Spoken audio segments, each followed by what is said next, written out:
Il est 19h50, bonsoir à tous. Voici les titres de l'actualité de ce jeudi. Il reste l'une des figures historiques du Cameroun, célébrée ce 13 septembre à travers le pays. 60 ans que Ruben Oumniobé a quitté ce monde, l'âme de l'homme reste immortelle.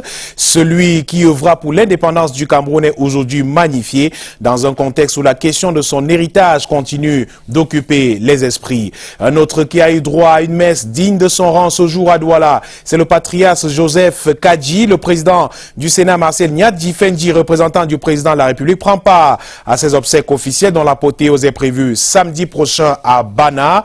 Et la grosse arnaque autour de l'établissement des titres fonciers au Cameroun mise à nu. Une étude de Transparency International fait état de ce que ce domaine est gangréné par un vaste foyer de corruption dévastateur. Le mode opératoire et les résultats de cette enquête de Transparency International à suivre dans ce journal. Et puis en sport, le stade Olembe de Yaoundé sera prêt avant la CAN 2019. Les assurances sont du gouverneur de la région du centre. En visite sur le chantier ce jour à Yaoundé, l'on note que les travaux sont réalisés à 85%. Et puis un mot sur cette victoire des Lions indomptables du Cameroun qui ont battu le Mozambique ce jour 8-1 si elles prennent part au tournoi Kosafa qui se joue en Afrique du Sud. Voilà pour le sommaire.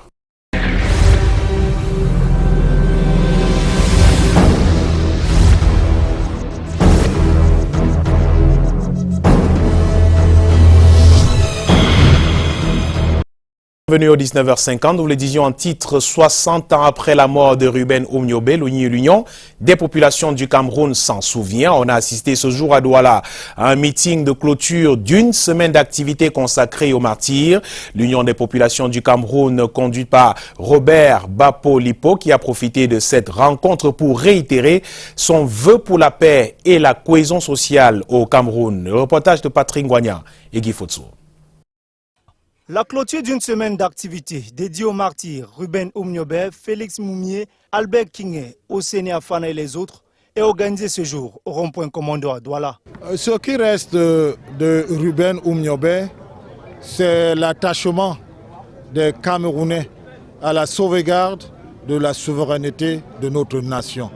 Oumniobé a lutté pour que notre pays, notre peuple, soit souverain de la gestion de son destin. Et aujourd'hui, ce qui caractérise le peuple camerounais dans le monde, c'est cet orgueil qui porte toujours sur la gestion de notre souveraineté. C'est donc un devoir de mémoire pour cette fraction de l'UPC qui ne célèbre pas le natif Bassa qui était Oumniobé, mais l'indépendantiste nationaliste, aujourd'hui martyr et héros national. Il ne s'est pas battu pour les Bassa, il s'est battu pour le Cameroun. Et si j'ai pris ce document, c'est parce que tous ceux qui peuvent l'avoir constateront à travers les photos qu'il y a dessus que s'ils recherchent des Bassa, il n'y en aura aucun autre en dehors de Oum. Donc, ne confondons pas. Le colon, pour réduire la lutte pour l'émancipation du peuple camerounais, a fait exprès de confondre cette lutte-là avec l'individu Oum. Cette commémoration du 60e anniversaire de l'assassinat de Ruben Oumniobé et des autres pères de l'indépendance du Cameroun est placée sur le signe du triomphe de l'esprit de vengeance, de l'humiliation ou de l'amertume pour s'ouvrir aux vertus du dialogue et du pardon. À l'avant-garde de la crise anglophone, il avait suscité et souhaité la réunification des deux Camerouns avant l'indépendance pour bâtir sur un socle indestructible l'âme de l'unité de la nation camerounaise, celui-là même qui a révélé au monde le besoin d'indépendance de notre pays. Ruben Oumniobé, activiste syndicaliste depuis son adolescence, est mort, on se souvient, un 13 septembre 1958 et nous le ressuscitons ce soir, 60 ans plus tard, via ce portrait politique peint par Aimé Catherine Moukouri, Serge Tachemo et Armand Pagna. Si son portrait reste dans les archives en noir et blanc, son nom et son œuvre ont redonné une myriade de couleurs à l'histoire de tout un pays, autrefois en proie à la colonisation. Le Mpodol, celui qui porte la parole des siens, a en 1952, à 40 ans devant les membres de l'ONU, porté les revendications du peuple camerounais. L'UPC a demandé à intervenir sur 3 questions. La réunification immédiate du Cameroun, la constitution d'un conseil de gouvernement et d'une assemblée avec des pouvoirs législatifs. Et enfin, la fixation d'un délai pour l'octroi de l'indépendance au peuple camerounais. Il était le seul qui a osé, c'était l'audace, osé demander l'indépendance à la métropole. Sur le plan politique, il incarne celui-là qui a voulu, à partir de son sacrifice, montrer la voie à tous ceux qui veulent apporter un bon résultat sur la vie des populations.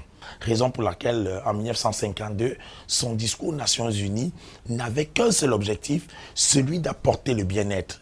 Secrétaire général et figure de proue du mouvement de novation, l'UPC, l'homme politique était un conciliateur, purement nationaliste, avant-gardiste qui prônait la réunification du Cameroun. Parfois, Ruben Oumniobé a été mis en minorité. Il lui est arrivé d'être mis en minorité souvent dans les décisions politiques. Et comme il était démocrate, il assumait toutes les décisions qui étaient prises. Par exemple, c'est un homme qui était fondamentalement non violent. Il ne souhaitait pas qu'on en arrive à la violence. On n'a pas appliqué ce que l'UPC voulait.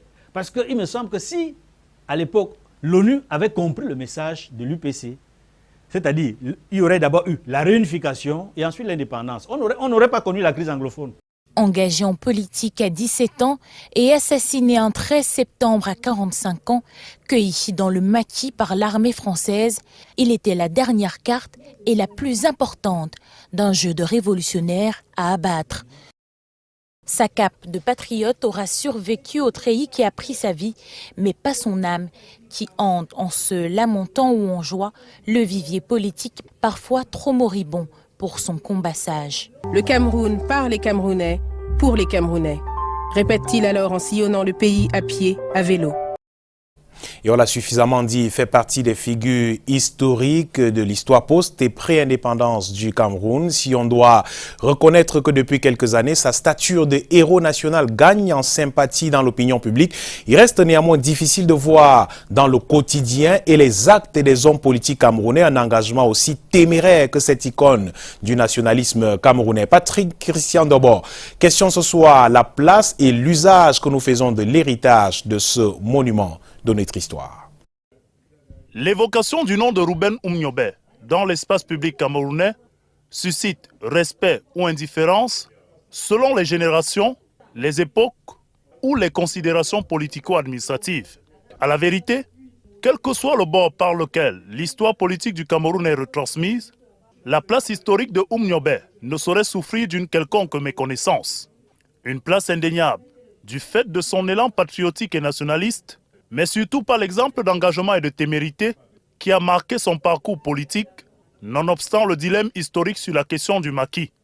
Parmi les faits d'armes qui illustrent la posture nationaliste de ce héros, finalement reconnu national en 1991, figure en bonne place l'opposition à l'intégration du Cameroun dans le grand ensemble créé par la France à travers sa constitution de 1946 et qui faisait fi du statut spécifique de pays sous tutelle du Cameroun et non colonisé. Opposition d'ailleurs réaffirmée par son discours mémorable aux Nations Unies en 1952. Une race d'hommes politiques fiers et jaloux de sa patrie qu'on a du mal à retrouver dans l'environnement actuel. Autant d'éléments qui interrogent profondément le discours public, l'enseignement historique et la gestion du patrimoine intellectuel et politique d'une icône de son genre. Si les pouvoirs publics sont indexés à plusieurs niveaux sur la question des considérations dues aux figures héroïques nationales, sa famille politique est quant à elle, malheureusement, un contre-exemple de l'engagement de ce patriote de son temps au regard des divisions qui y règnent et qui impactent négativement son rôle espéré dans la pérennisation attendue de l'œuvre de ce stratège de l'élite politique historique du Cameroun. Au moment où le Cameroun se souvient de ce digne fils de son terroir 60 ans après sa disparition, une revendication légitime de la transmission officielle de son patrimoine comme modèle d'engagement patriotique et nationaliste s'impose dans toutes les sphères de la vie nationale, très en panne ces derniers temps de véritables repères.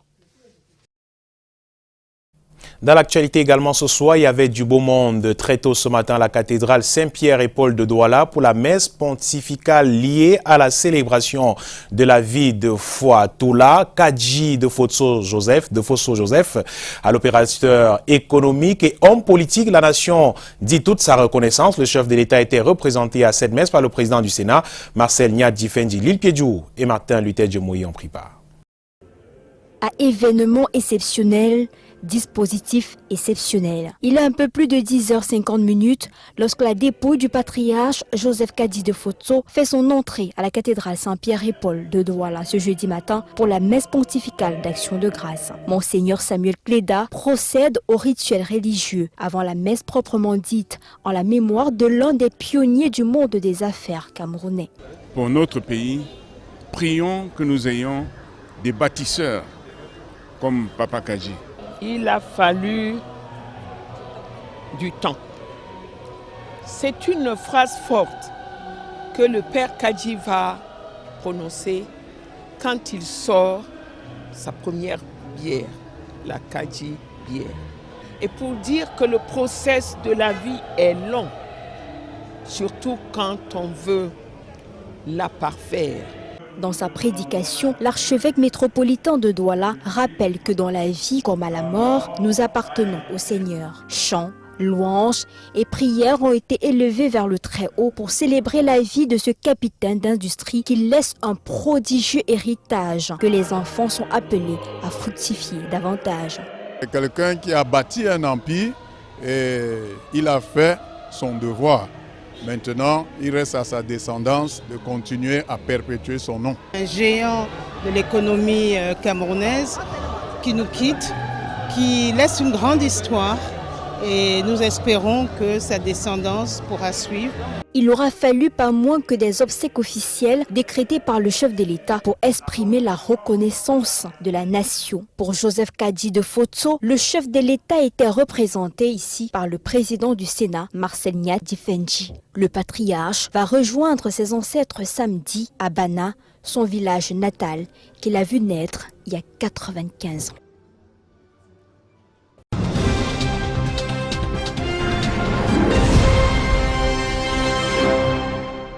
Au menu de la page consacrée à la présidentielle du 7 octobre prochain, audience et concertation au menu justement de la tournée de Joshua aussi, qui s'achève ce jour dans la région de l'Adamawa. Arrivé hier dans la région Château d'Eau du Cameroun, le candidat du Social Democratic Front à la présidentielle a dit être allé écouter et mobiliser les troupes en vue de la campagne qui démarre dans quelques jours. Le compte rendu d'Eric Ngele depuis Ngaoundiri. Pas un mot sur la situation actuelle dans les régions dites anglophones. Rien à dire sur les controverses de l'heure. Des indications de Joshua Nabangi aussi, à l'endroit de la presse, après avoir foulé Nom Kondi dans l'Adamawa. Le candidat du parti de la balance pour la présidentielle prochaine a dit être venu écouter les hommes et les femmes de cette partie du pays. Je viens rassurer les camarades que la victoire est en marche. Je viens m'assurer que les camarades sont mobilisés. Je viens m'assurer qu'au niveau des agents électoraux, c'est-à-dire au niveau des représentations dans les bureaux de vote, tout marche comme prévu. Et je viens aussi toucher du doigt les réalités contextuelles. Ngangha Belel et Nyambaka, également au programme de la première journée de son expédition ici, l'ont ensuite accueilli, accompagné dans ce périple par la délégation régionale du SDF. À chaque étape, Joshua aussi ne s'est pas souvent contenté d'écouter sans relever les enjeux de cette élection. L'enjeu de cette élection, c'est de faire le choix entre une immense opportunité que je représente, une immense opportunité pour le peuple camerounais de finalement tourner la page et d'aller de l'avant, une immense opportunité de se ressaisir et de reprendre en main notre pays. Entre rencontres avec les forces et acteurs locaux, l'expert de l'aviation a aussi touché du doigt quelques réalités locales. En trouvant des solutions innovantes pour notre déficit infrastructurel, ce pays sera au bout de 7 ans le pays qu'on espérait déjà voir quand nous on allait à l'école. Ce n'est pas encore la campagne, a fait savoir Josh de son petit nom. Pour la nouvelle tête de proue du Front social-démocrate au Cameroun, c'est maintenant qu'il faut mobiliser les énergies à vie de changement au soir du 7 octobre. Et toujours au menu de cette présidentielle, les femmes d'Akonolinga sensibilisées à la citoyenneté en attendant l'ouverture de la campagne électorale. Et vous avez les détails de ce sujet à Yaoundé. Alain Gislain Kanga, bonsoir. Bonsoir Michael, bonsoir à tous. Effectivement, les femmes de l'arrondissement, vous le disiez, d'Akonolinga, formées à la citoyenneté et à la morale. L'initiative est du réseau de leur association avec ONU Femmes qui a fait un exposé sur l'importance de la participation des dames dans le processus électoral. Delphine Fonkoutene et André Marindia pour les détails. Placées l'une derrière l'autre, ces femmes retirent leur carte d'électeur. Nous voulons donc qu'elles retirent leur carte et que le jour J, le jour du vote, qu'elles participent effectivement au vote. Dans l'optique de faire accroître le nombre de femmes électrices au scrutin du 7 octobre prochain, le réseau d'associations des femmes de l'arrondissement d'Akonolinga dans la région du centre a réuni près de 200 femmes de cette partie du pays ce 12 septembre à l'effet de les sensibiliser. Qu'elles ne restent pas seulement confinées aux tâches ménagères, confinées aux tâches rudimentaires de travail, mais qu'elles sachent qu'elles ont également leur mot à dire dans le processus électoral, dans le choix d'un leader. ONU Femmes apporte son appui technique à cette conférence qui porte sur le thème « Éducation des femmes à la citoyenneté et à la politique ». En restant politique, et on parle de Siméon Valentin Zinga, auteur de l'ouvrage Cameroun, chronique d'une démocratisation assistée, était l'invité du club des journalistes politiques du Cameroun ce jour à Yaoundé. Cet énième café politique était l'occasion d'explorer les pistes les plus exposées à la manipulation, surtout dans un contexte marqué par de nombreuses tensions sociales. Regardons ça avec Delphine Fonkoutene, avec Laetitia Debilan, autant pour moi, et Constant Kamga. Dans un contexte où l'information subit des contraintes de la production industrielle, il est difficile pour les journalistes, historiens du présent, d'avoir une réflexion approfondie sur la dynamique des rapports sociaux en général et sur le fait politique en particulier. Une lacune professionnelle que souhaitent corriger les membres du club des journalistes politiques du Cameroun qui, dans le cadre de leur énième café politique, ont convié Valentin Siméon Zinga, auteur de l'ouvrage intitulé Cameroun, chronique d'une démocratisation assistée. Ce que j'essaie d'observer ou ce que je peux conseiller, c'est un vieux dicton que vous connaissez sans doute, c'est le contact à la distance. Le journaliste et ses sources, qui a besoin des sources pour produire des textes, mais qui a besoin également de sa distance pour ne pas être le porte-voix à son corps défendant. Grande plume du journalisme camerounais, Valentin Zinga évolue désormais dans la communication institutionnelle, mais il garde un œil attentif sur les médias. D'où la sortie de cet ouvrage qui illustre la conduite à tenir d'un journaliste au sein d'une société. Je souhaite simplement aussi qu'on comprenne que le journaliste n'est pas simplement là pour courir après les événements. Je pense qu'à travers les éditoriaux que j'ai réunis dans cet ouvrage, on peut s'apercevoir qu'il y a suffisamment une marge d'anticipation sur un ensemble de phénomènes, sur un ensemble de faits, sur un ensemble d'événements qui touchent aux mutations de la société. Voilà qui permettra aux journalistes politiques d'échapper à cette forme d'inféodation qui pèse en permanence sur la production de ses écrits. L'un des foyers de corruption faisant le plus de tort au Cameroun réside dans l'établissement des titres fonciers. Le constat est de Transparency International qui vient de réaliser une étude dans 3 villes de 2 régions du pays. Les résultats de cette étude ont été présentés ce jeudi à Yaoundé en présence de Delphine Fonkoutene et Serge Alain Zébou. Le titre foncier est à l'origine des principaux problèmes auxquels font face les populations camerounaises en matière foncière. Il s'agit notamment de l'accaparement des terres, l'expropriation pour cause d'utilité publique et l'immatriculation. Dans le domaine de l'immatriculation directe en particulier, c'est le domaine qui est le plus délicat et qui est le plus corruptogène, si l'on ose dire, parce qu'effectivement, il y a beaucoup de frais non réglementaires qui sont issus de ce secteur des forêts. C'est ce qui ressort du rapport de l'étude sur la cartographie des déficits d'intégrité dans la procédure d'immatriculation foncière au Cameroun, réalisé par Transparency International Cameroun et rendu public ce 13 septembre à Yaoundé. La réforme du cadastre, la réforme du foncier passe par une réforme du cadastre pour qu'effectivement qu'il n'y ait pas de titres fonciers qui se superposent les uns aux autres. Vous voyez bien la multiplication de tout ce qu'il y a en zone urbaine aujourd'hui. Il y a plusieurs titres fonciers sur un même terrain. Cette étude réalisée dans les villes de Yaoundé dans le centre Cameroun, Kribi et Niété dans le sud, rentre dans le cadre de la mise en œuvre du projet Terre et Corruption en Afrique. Ce rapport sera mis à la disposition des parties prenantes en vue de l'amélioration du cadre juridique, du renforcement des politiques institutionnelles anticorruption, de mobilisation citoyenne. 20 faux diplômes sur 1360 évalués ce jour ont été détectés par la commission d'évaluation des formations dispensées à l'étranger. C'était à l'occasion de la 88e session de cette commission présidée par le secrétaire général du ministère de l'Enseignement supérieur. Les détails, une fois de plus, avec Delphine Fonkoutene et Serge Alazebou. 1360. C'est le nombre de demandes d'équivalence issus d'environ 40 pays, examinés ce 13 septembre par la Commission nationale d'évaluation des formations dispensées à l'étranger. Sur 1360, il y a eu 20 rejets pour raison de non-authenticité. En gros, c'était 20 faux diplômes sur 1360. Pour moderniser la gestion et le traitement de ces dossiers de demande d'équivalence, la Commission nationale d'évaluation des formations dispensées à l'étranger s'arrime aux technologies de l'information et de la communication. Le développement nous permet d'avoir des applications qui peuvent, en un laps de temps, en quelques secondes, vous fournir les informations qui vous prendraient autrement des semaines à retrouver. Vous vous rendez bien compte que l'impact va être important au niveau du suivi des dossiers, au niveau du délai de traitement, etc., etc. Là, on a la possibilité d'avoir une visibilité ou même de connaître la situation d'un dossier à tous les niveaux de traitement. Les travaux de la 88e session de cette commission sont présidés par le secrétaire général du ministère de l'Enseignement supérieur au nom du patron de ce département ministériel.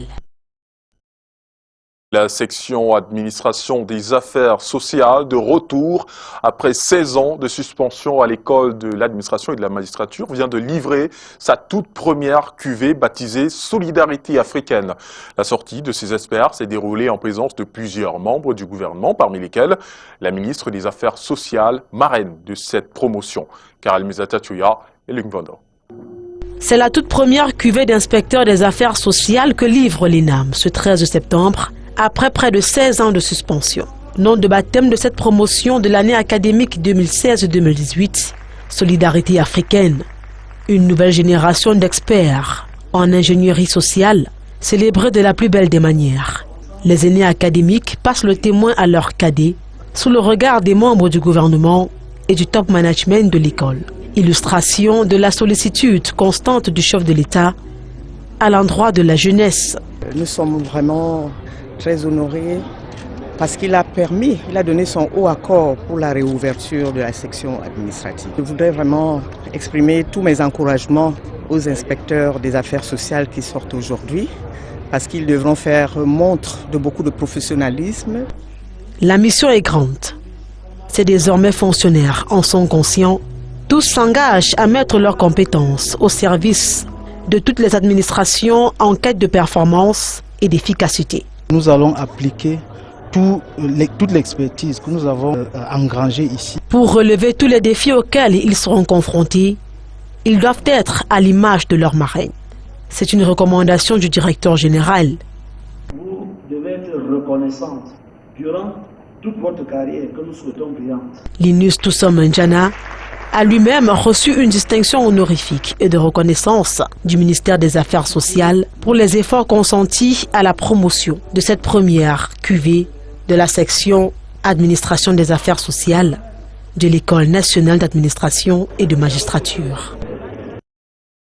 Le bureau de mise à niveau en mode de sensibilisation dans le Foundi, cet organe a lancé ce jour à Yaoundé une campagne pour attirer les patrons d'entreprises à intégrer le programme national de mise à niveau de leur structure, une initiative saluée par le préfet de ce département qui a présidé cette cérémonie. Regardez ces images captées par Bertrand Chassé. Une plateforme pour pour attirer les chefs d'entreprise du département du Mfundi à intégrer le programme national de mise à niveau des entreprises. Le bureau de mise à niveau a initié ce 13 septembre à Yaoundé une campagne de sensibilisation dans le but de booster la compétitivité économique. Nous pouvons encourager l'ensemble des entreprises installées dans mon unité de commandement à adhérer à cette vision qui contribue à lutter contre la pauvreté et améliorer les conditions de vie des Camerounais. Cette initiative du bureau de mise à niveau part d'un constat général effectué dans le fonctionnement atypique, limitant parfois le développement des entreprises camerounaises. L'entreprise camerounaise, c'est une entreprise familiale avec tous les défauts de l'entreprise familiale, mais également avec quelques qualités. Notre rôle est donc d'arriver en entreprise, de faire un diagnostic pour voir quelles sont les faiblesses et les qualités et les forces de l'entreprise.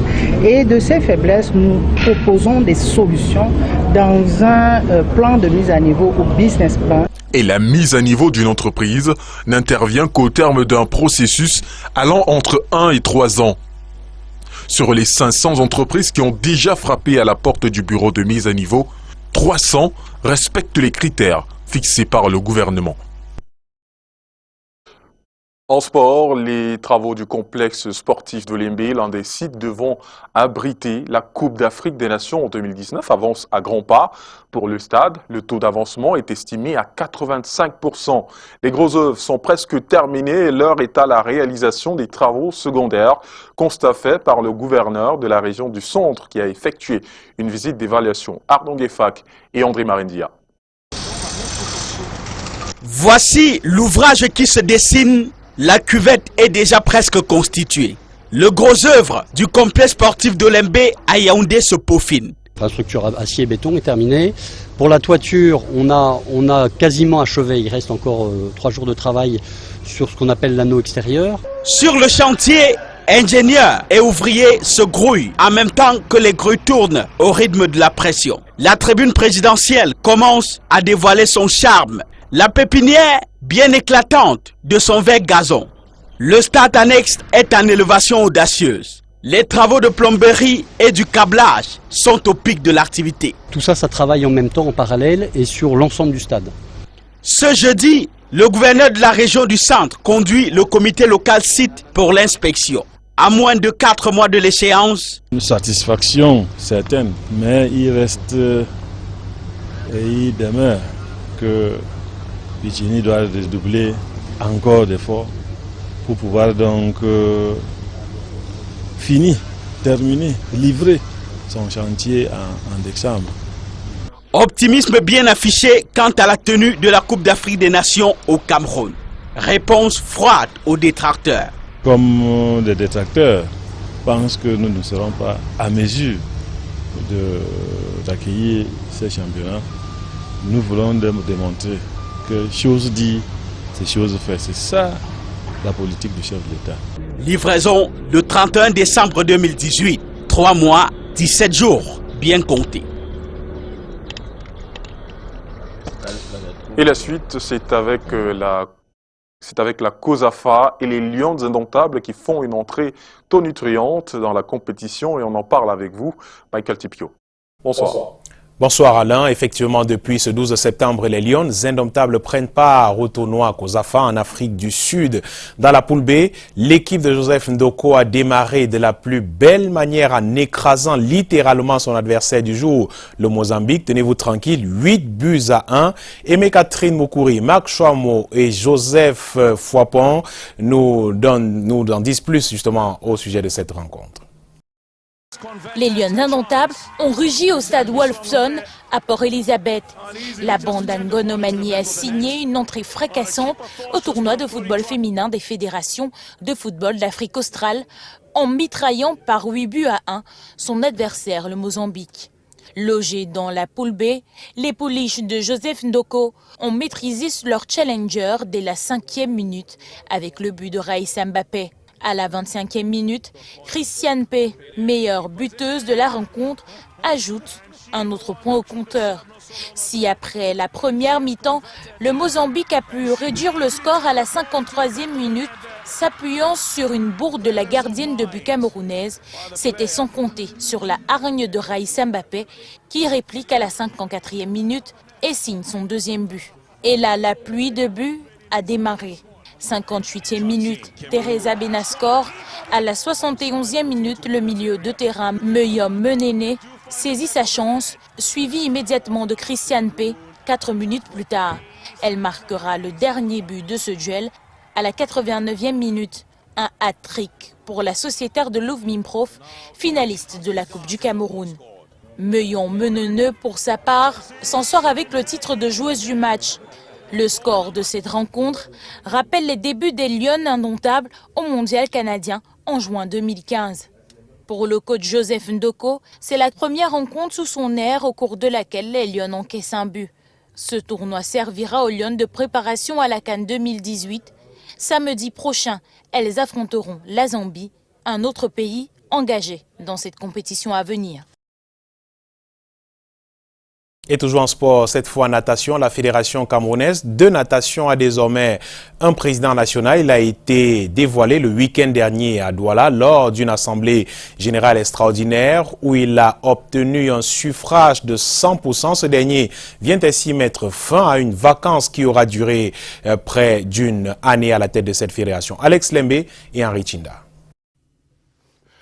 Fin de la vacance à la tête de la Fédération camerounaise de natation et de sauvetage. Le fauteuil de président est désormais occupé avec la mise sur pied d'un nouveau bureau. Celui-ci a été mis sur pied au terme des travaux de l'Assemblée générale extraordinaire qui s'est tenue samedi dernier dans la ville de Douala. Ces travaux, qui étaient présidés par Madame la déléguée régionale des sports et de l'éducation physique pour le littoral, ont permis d'élire comme nouveau président El Hadj Rolwanou Charaboutou. Ce dernier, qui a obtenu la majorité des voix, soit 100% de l'Assemblée générale présente, il succède ainsi à Ali Mahmouda, décédé il y a bientôt un an. Le nouveau président entend faire de la Fédération camerounaise de natation et de sauvetage une véritable fédération, surtout que celle-ci s'est longtemps noyée dans ses propres eaux. Il briefe ici son projet. Je suis très satisfait, très content. Maintenant, ce qui nous reste, c'est de travailler. Ouais, la natation était morte. On ne comprenait plus le nom de natation. Et maintenant, si Dieu accepte, nous allons relever la natation. Ça va devenir comme le lion indomptable. D'abord, je donne d'abord un bureau à la fédération. Parce que la fédération travaillait sans bureau. Je donne d'abord la fédération. Et la deuxième chose qu'on a à faire, il faut d'abord qu'on finisse le conseil d'administration. Après le conseil d'administration, nous allons mettre la ligne du travail. Vous savez que même à l'étranger, on nous attend. D'autres postes du bureau ont ainsi connu à leur tête de nouveaux visages. C'est le cas de Mboumbou Ibrahim, qui est le premier vice-président du Sud-Ouest, et Guy Serge Guiché, qui devra démissionner de son poste de président de la Ligue régionale du littoral pour se consacrer désormais au poste de CDF de la Fédération camerounaise de natation et de sauvetage. Voilà qui fait l'essentiel de l'actualité ce soir. Je vous dis merci d'avoir suivi. Demain, retrouvez Aïdja Maharamou, demain vendredi. Et pour les éditions du week-end, j'aurai le plaisir d'être des vôtres lundi lorsqu'il sera 19h50. Bonne soirée sur Canal 2. À lundi. Bonsoir.